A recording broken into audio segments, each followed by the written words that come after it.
So now that we have seen what Aquinas means by eternal law, divine law, and natural law, we come to the final element of his theory, human law. As we already know, eternal law is the overarching moral law for Aquinas as it exists in the mind of God, and then we have access to that eternal law on the one hand through divine law, divine revelation, on the other hand through our natural reasoning abilities in the form of natural law. As we saw previously, the precepts of natural law, the primary and secondary precepts, are quite vague. And so they don't give us a lot to go on with respect to what particular actions are going to be moral or immoral. And the way that we are able to gain some particular more detailed information about what is moral and what is immoral is through further reasoning about the precepts and developing from that reasoning human laws, right? So the idea is we think about what it would mean, what sort of particular actions would constitute living well in community, what particular actions would constitute procreating and caring for offspring, and then we create human laws that are in accordance with those precepts. So Aquinas defines the human law in question 91, Article 3, as the particular determinations of the precepts of natural law devised by human reason, right? So these are specific laws that a society creates in order to help the people within that society live in accordance with natural law. These are meant to provide clarity about which actions fit the precepts of natural law. There can be some variation society to society with these human laws, but every human law must ultimately be tied to a precept of natural law and thus to the eternal law. All human laws, according to Aquinas, are framed for the common good and are such that the majority of people are able to follow them. And so as we saw back when we were talking about divine law, there are going to be elements of morality that human law leaves out. We don't create a human law to deal with every moral and immoral action, only those which are about the common good and which most people can abide by. Unlike natural law and eternal law, which are perfect and unchanging, human laws can be changed, right? Because these are much more the result of human reason, right? The natural law is what it is, although we discover it through human reason. But the human laws are actually created using our reasoning abilities with respect to those precepts of natural law. And therefore, they can change as societies change. But Aquinas does point out we want to be careful about changing human laws too frequently, because every time you change a law, you reduce the force of the law. If you're changing your legal code all the time, people are going to come to lack respect for that code. Right? They're not going to think it's a big deal to violate the human laws if those laws might change tomorrow. And so although the human law is changeable, he says we should very rarely change it. Only in egregious circumstances should we change it, in fact, as we'll see in a minute. Because every time we change the law, we're going to cause people to respect it a little bit less. Because the human law must be tied to natural law and thus eternal law, only just human laws are real laws. Aquinas takes a famous quote from an earlier philosopher named Augustine, who says, "An unjust law is no law at all." Essentially, what this means is if you have a human law, which upon further inspection, an element of the legal code, which upon further inspection is not in line with natural and eternal law, then it turns out that that is not a real law because it is unjust. He says a human law can be unjust in a couple of ways. Just laws are those human laws which are ordained to the common good, which do not exceed the power of the lawgiver, and which burden all of the subjects of society equally. And so a law can be unjust when it is contrary to those three areas, when it is contrary to human good, as Aquinas puts it. And so, for example, you might have a human law. Probably a good example here would be something like segregation laws in the 40s, 50s, before the Civil Rights Movement, which presumably were not ordained to the common good and were not burdening all subjects in the society equally. Right? And so those sorts of laws would be unjust because they are contrary to human good. Aquinas says that when a law is contrary to human good, we should only change it if the benefit of changing the law is going to outweigh the damage that's done anytime you change laws. Right. If you don't think that there's going to be a great benefit, then you leave the law as it is and you follow it, even though knowing it's unjust, you follow it in order to preserve society. Maybe another good example would be something like drug laws, right? So some folks think that it should be legal to smoke marijuana, for example. But Aquinas might say, okay, maybe, let's assume for the sake of argument that that's an unjust law to prohibit marijuana use. He might say, look, maybe the benefit of changing that law isn't going to be that great, and so we might want to keep the law, follow the law, because if we go changing our drug laws willy-nilly, people will come to respect the law less, right? So you have to weigh the benefits of change with the negative aspects of change when a law is unjust because it's contrary to human good, when it violates one of these three elements of just laws. On the other hand, he says you can have a law that is unjust because it is contrary to divine good. A law that violates an element of divine law, especially with respect to how we ought to act towards God. And when a law violates divine good, Aquinas says it should be changed immediately and should not be followed, even if a punishment will ensue. An example here would be something like Aquinas would say, if there's a law in your society that requires you to worship other gods, Aquinas would say you should not follow that law no matter what, because it's contrary to divine good. Whereas the potentially unjust drug laws you still ought to follow,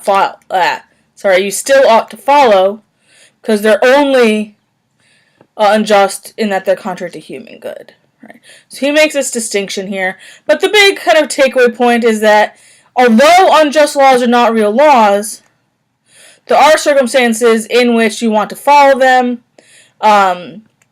just for the sake of maintaining order, essentially.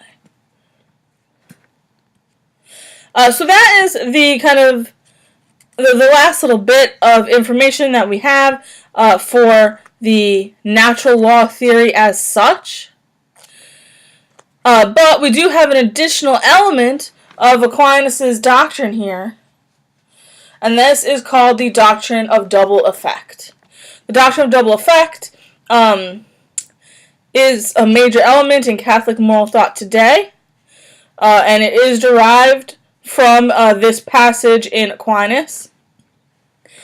So we'll kind of take a look at this passage from Aquinas and see how this has been used and modified to create the doctrine of double effect as it's understood today. This comes from a discussion that Aquinas is having about whether or not killing in self-defense is just. Right? Whether it is moral to kill in self-defense. And so in responding to that question, he says, nothing hinders one act from having two effects, only one of which is intended while the other is beside the intention. Now, moral acts take their species according to what is intended, and not according to what is beside the intention, since this is accidental, as explained above. Accordingly, the act of self-defense may have two effects. One is the saving of one's life, the other is the slaying of the aggressor. Therefore, this act, since one's intention is to save one's life, is not unlawful, seeing that it is natural to everything to keep itself in being as far as possible. Right? So he says here, look, you might have an action, killing in self-defense, that has two effects, two consequences. And only one of those consequences is actually intended by the person who does the action. So in this instance, you have the effect of killing in you have the action of killing in self-defense, and this has two effects. On the one hand, saving your life, and on the other hand, killing the aggressor. And Aquinas says, as long as you intend only to save your life, not to kill the aggressor, then the action would be moral. You can't intend to kill because killing is immoral, but you can intend to save your life even if you know that in saving your life someone will die. Right. This means for Aquinas that intention is critical to morality. When we are determining whether an action is moral or immoral, whether a person is moral or immoral, we must focus on what their intention was in creating or in acting as they did. And we can also note that he ties this to one of the precepts of natural law, right? He says, where am I? If our intention is to save our life, that's not unlawful, so it would be lawful, it would be moral, because we have a natural inclination to keep ourselves in being. So this would be in accordance with our precept of natural law to preserve our being, right? Self-preservation. And so an action that is in accordance with the precept of natural law is always going to be moral. Right? Especially if your intention is in accordance with that precept. But he goes on and says, we have to be a little bit careful here, right? And so he continues here, and he says, here, and yet, though proceeding from a good intention, an act may be rendered unlawful if it be out of proportion to the end. Wherefore, if a man in self-defense uses more than necessary violence, it will be unlawful. Whereas if he repel force with moderation, his defense will be lawful. He continues a bit further down. Nor is it necessary for salvation that a man omit the act of moderate self-defense in order to avoid killing, since one is bound to take more care of one's own life than another's. And then he continues on. So the idea here is, as long as you intend the saving of your life, not the killing of the aggressor, and there was no way for you to save your life by using less force than you used, the action is moral. If you could have just knocked the person out and gotten away, but you decide to take the extra step and kill them, then your intentions have changed, and the act would become immoral. Right? So it's a kind of a balancing act between doing what's necessary and not going overboard, and making sure that your intention is not in itself immoral. So from this passage from Aquinas, we get what are the elements of the doctrine of double effect. Warren Quinn, in the article that you guys read, Actions, Intentions, and Consequences, the doctrine of double effect, explains these four elements in note 3 of his article, which is right on the first page of the article, right? And he says here, you have 4 elements of the doctrine. All of these 4 elements must be met in order for the action to be considered moral in accord with the doctrine of double effect. If one of these elements is not met, then the action would be considered immoral. So the first element, the intended end must be good. So your goal that you intend to happen must be a good goal. It can't be evil. The second element, the intended means to it must be morally acceptable. So the way that you go about gaining this goal must be in themselves morally acceptable actions. If the way that you go about something is in itself immoral, then it doesn't really matter what your goal is, the action is immoral. The third element, the foreseen bad upshot, so the foreseen bad consequence, must not itself be willed. The bad consequence of the action must be unintended, right? And finally, the fourth element, the good end must be proportionate to the bad upshot. That is, it must be important enough to justify the bad upshot. The idea here is that the good outcome must outweigh the bad. The good intended consequence must outweigh the bad unintended consequence. And if all four of these elements are met, then the action would be moral according to the doctrine of double effect. If the four elements are not met, then the action would be immoral according to the doctrine of double effect. Quinn explains this doctrine further by giving us three test cases. Or we'll say three sets of cases. And each of these cases is meant to show us an action which is moral and an action which is immoral according to the DDE. Right, so we'll kind of go through each one here. First you have the terror bomber versus the strategic bomber. In this example, you have a factory that is bombed, and the factory is destroyed and civilians die. Right. In the case of the terror bomber, the factory is destroyed when they bomb, and 50 civilians die, and part of the goal that the terror bomber had was to kill those civilians. They intended those deaths. For that reason, because they intended some bad, the death of civilians, the terror bomber's action would be immoral according to the DDE. On the other hand, you have the case of the strategic bomber. They bomb the factory, and the same number of civilians die. But the strategic bomber didn't intend for anyone to die. They only intended to bomb the factory. They understood that by bombing the factory, it was highly likely that people would die, so they foresaw that bad consequence. But they didn't intend for it to happen. They would have been perfectly happy if no one died. So because the bad consequence is unintended, and the goal of destroying the factory, presumably ending the war more quickly, is good, this action would be moral, according to the DDE. Right, so we have situations where the action and the consequences are the same, but one is immoral and the other is moral because of the intention of the person who's doing the action.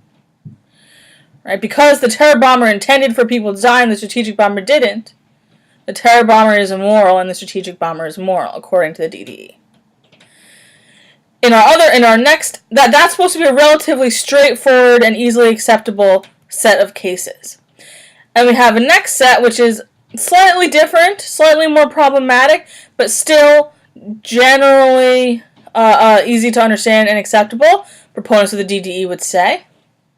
And so here you have a situation where people are sick, and you only have a limited amount of vaccine to give them, right? You don't have enough resources to cure everyone. And so you have to decide who you're going to give those resources for and who you're not, understanding that whoever doesn't get these resources is going to die.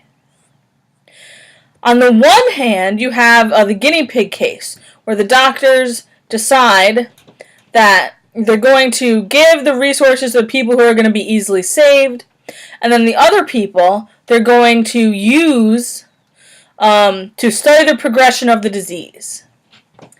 Right, so they're going to take these folks who don't get the resources and so who are going to die, and they're going to study the disease using these patients without their consent. This would be immoral according to the DDE because there is a sense in which these doctors have to want the patients to die. They're not going to be able to fully study the disease if the patients don't die and the disease doesn't fully run its course, right? On the other hand, you have the direction of resources case where it's the same situation, the same consequences. You have limited resources. Some folks are going to get them. Some folks are going to die. But the doctors in the direction of resources case say, gosh, this is awful. I wish that no one had to die. Unfortunately, we don't have enough resources, so we'll try to save as many people possible, understanding that the result of giving these resources to some folks means that other folks aren't going to make it. Right. So the distinction here is supposed to be that because the guinea pig case, the doctors are using the patients as medical guinea pigs, their actions are immoral. Whereas in the direction of resources case, all they're doing is trying to save as many people as possible. They don't intend for anyone to die. They wish that no one would die. They're not doing any research. And so their actions are moral, according to the DDE. And finally, you have this third set of cases, which is supposed to be the tricky set of cases, the one that poses some problem for the doctrine of double effect, according to Quinn. But still, according to the DDE and those who support the doctrine of double effect, we ought to be able to see a clear difference here. And so in this set of cases, you have a pregnant woman who, for one reason or another, is in a position where in order for her to live, her fetus must die. Right? So on the negative side, the immoral side, you have the craniotomy case.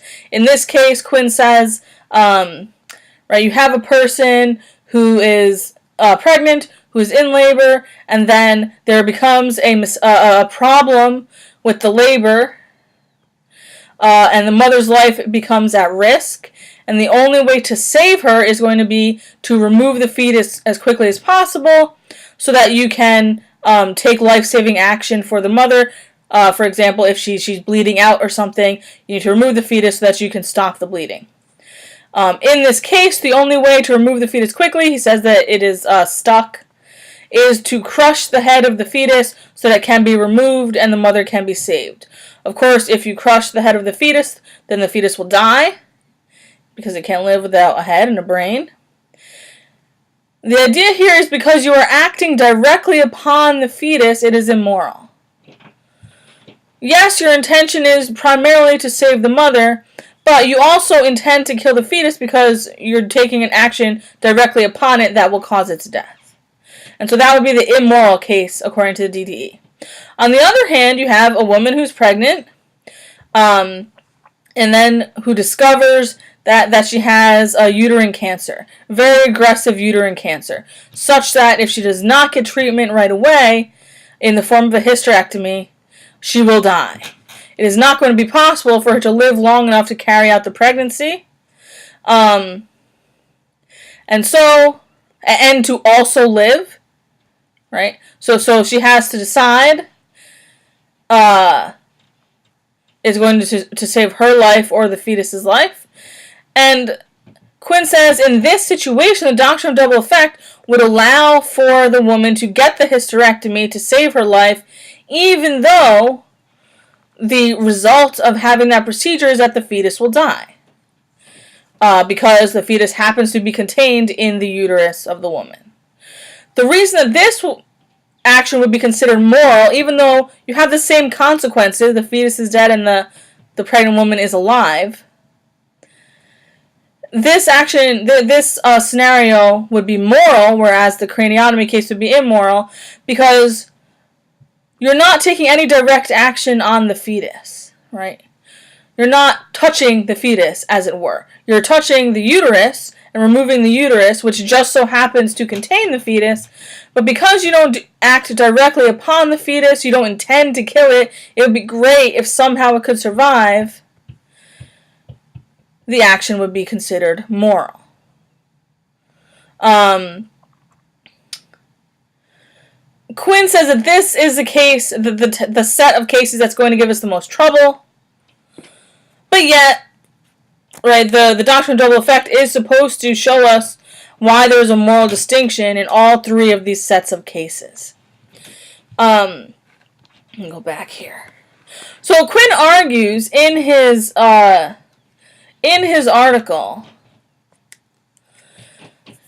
that if we want to accept the doctrine of double effect, if we want to agree that there is a distinction between the cases in each of those three sets, such that the one side is immoral while the other side is moral, even though the consequences are the same, we have to find a way to convincingly support that theory. Right? And Quinn argues that the ways in which a theory of the doctrine of double effect is normally supported are inadequate. Obviously, as we've already said, most folks support the doctrine of double effect by pointing to a difference in intention. That the terror bomber, for example, intends killing while the strategic bomber does not. Right? That the doctor in the direction of resources case only intends to save people. They don't intend for anyone to die. Whereas in the guinea pig case, they intend not only to save people, but also to have some die so that they can study the disease. Right? That in the craniotomy case, you intend to kill the fetus, whereas in the hysterectomy case, it is the unintended result of removing the uterus. But Quinn says that relying on intention in this way is going to be unsatisfactory. Because he says there's a way in which the terror bomber, the doctor in the guinea pig case, the doctor in the craniotomy case, can explain their actions such that they don't actually intend those bad things to happen. Right? For example, he says, the terror bomber could say, look, I don't actually care if anyone dies. I only want to create terror. It would be fine with me if people only appear to die, but then they end up living. That's fine. As long as the terror is created. And if they can say that, then the intentions become muddled. And it seems that the doctrine of double effect isn't supported in the way that proponents of the doctrine would like it to be. Quinn himself doesn't find the DDE very convincing. He prefers another doctrine, the doctrine of doing and allowing. But he says, if you're going to support the DDE, rather than focusing on intention, the idea ought to be to focus on something else. Namely, what he calls Kantian notions of respect. That the difference between the immoral cases and the moral cases isn't so much intention, but the respect accorded to the people who are affected by those situations. So he says, let's not use Aquinas, instead let's use Kant. Kant, we haven't studied yet, but we are getting to him soon. He's our next philosopher. And so we'll see how this is kind of maybe a good lead-in. But the idea would be, in the terror bomber versus the strategic bomber case, for example, it's not about whether they intended the killing or not. It's about the fact that the terror bomber doesn't respect people, and the strategic bomber does. That the terror bomber is using people as pawns to achieve their goal, whereas the strategic bomber isn't using anyone. They would like for those people not to be there. Similarly, in the guinea pig case, the doctors are using patients without their consent to provide an opportunity to study the disease, whereas in the direction of resources case, the doctors are not using anyone. They're respecting the fact that these are human beings and that they have to give their consent before we can use them. And similarly, in the craniotomy case, the doctor is using the fetus to attain his or her goal of saving the mother, while in the hysterectomy case, the fetus is not being used because it's not being engaged with directly at all. Right. So the idea here for Quinn is that if we want to support the doctrine of double effect, the best way to do that is to focus on the idea that human beings, just by virtue of being human, are worthy of respect. That we need to, that it is immoral for us to use people without their consent just for our own devices, just to accomplish our own goals. And he expresses this, let me get my quote here, towards the end of the article on page 349, where he says, the doctrine of double effect rests on the strong moral presumption that those who can be usefully involved in the promotion of a goal, only at the cost of something protected by their independent moral rights, ought prima facie to serve the goal only voluntarily. So the idea here that what the DDE is really about isn't intention, but instead is about respect, according to Quinn. Of course, for most proponents of the DDE, it is about intention, and we saw how we get that from what Aquinas says in his discussion of killing in self-defense, but Quinn says that puts the doctrine on shaky ground. That respect is perhaps a better way of sustaining the doctrine and demonstrating its moral force than focusing on intention. So that is the last bit that I have to say here about the DDE and about Quinn's particular understanding of the DDE. And that is the last bit that also we have for natural law theory and Aquinas in general. So I will leave it at that.